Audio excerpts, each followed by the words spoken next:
শীতের মরশুমে গরিব দুস্থ মানুষদের পাশে দাঁড়ালো বামনগোলা ব্লকের এক স্বেচ্ছাসেবী সংগঠন। এদিন বামনগোলা ব্লকের পাকুয়াহাট গ্রাম পঞ্চায়েতে এলাকার গোবরাকুড়ি মহাশ্মশানে কম্বল ও শীতবস্ত্র বিতরণের উদ্যোগ নিলেন।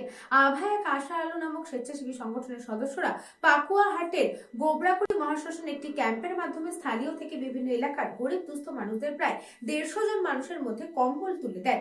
এ বিষয়ে স্বেচ্ছাসেবী সংগঠনের সদস্য জানান, পাকুয়াহাট এলাকার গরিব দুস্থ মানুষদের মধ্যে প্রায় 150 জনকে কম্বল বিতরণ সহ বিভিন্ন সময় বিভিন্ন স্বেচ্ছাসেবী কাজ করে থাকেন বলে জানিয়েছেন।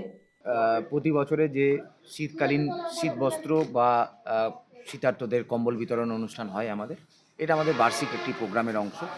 সেই রুটিন প্রোগ্রামে আমরা আজকে করতে এসেছিলাম বামনগোলা ব্লকের শ্মশানে, যে মহাশ্মশানটি আছে, হ্যাঁ, সেই মহাশ্মশানে আমরা গোবরাকুড়ি মহাশ্মশানে আজকে আমরা প্রায় 150-র উপর মানুষকে এই কম্বল বিতরণ করলাম।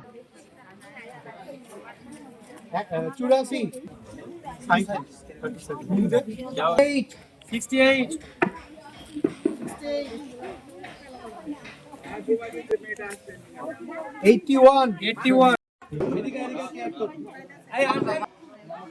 কুপন ছাড়লে কেউ নাম্বার বলবি? 19 বললাম, 19 একজন করে 18